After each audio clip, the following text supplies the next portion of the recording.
$250,000. Well, if you're two people in a family, that's not a lot. Yeah, there's a lot of wealth, but it's trapped in the buildings, the 200,000 square feet. It's trapped in millions of dollars in inventory. It's trapped in accounts receivable, which can run millions of dollars.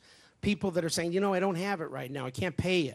But the government comes along every quarter, and the tax checks do go out on imaginary profits that you hope you won't write off as bad debts at a year later.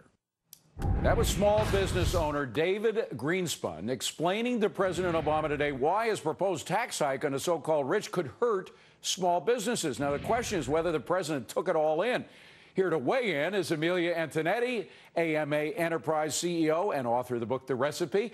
Washington Examiner's Tim Carney joining us from Ohio tonight. And by phone, the man of the day, Competitive Edge owner David Greenspon. Good to see you all. And David, I want to go to you first. Do you think the president got what you were saying?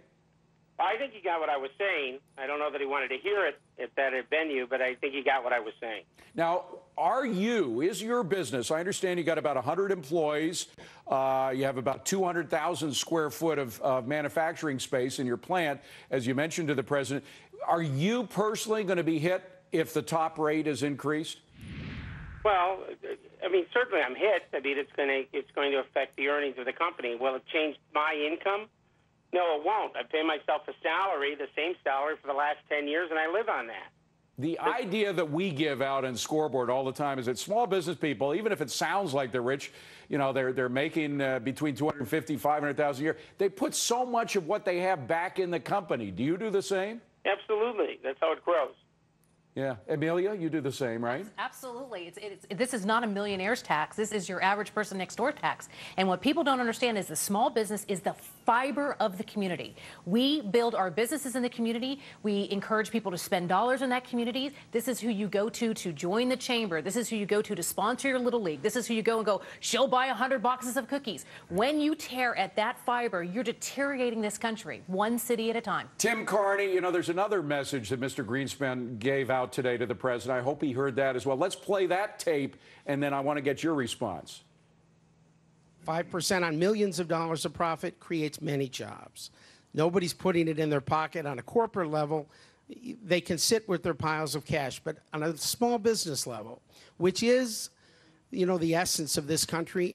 Now, Tim, you have written extensively about how the big corporations get all the breaks. They can afford the $1 million lobbyists down in D.C. They're sitting on billions of dollars of cash. Some say over $1 trillion of cash. It's the small guys that operate on such a slim margin that they have to put every penny they have back into the business just to make ends meet.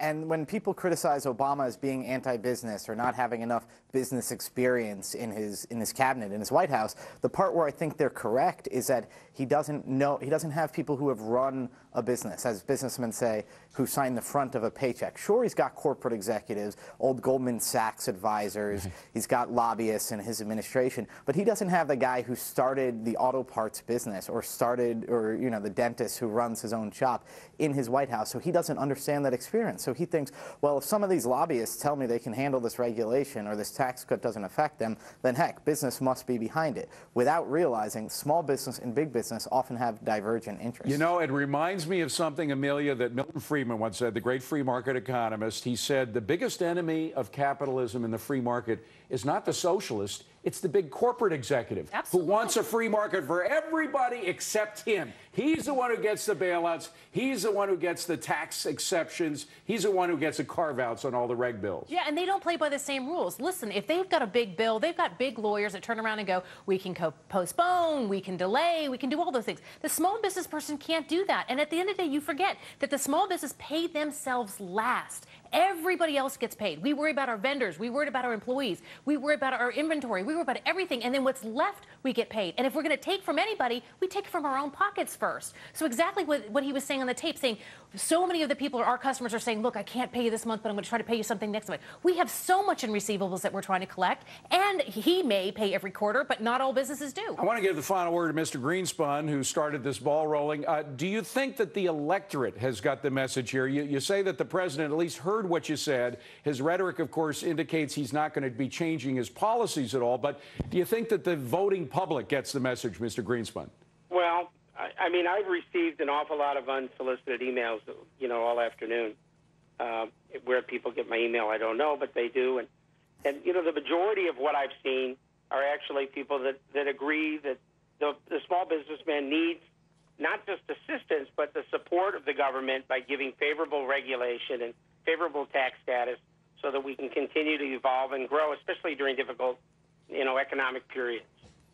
David Greenspon, congratulations for letting the president hear what was on your mind. It takes some guts to stand up there with the most powerful man in the world, Amelia Antonetti and Tim Carney. Good to see you both. Thanks for coming in. Coming up on deck.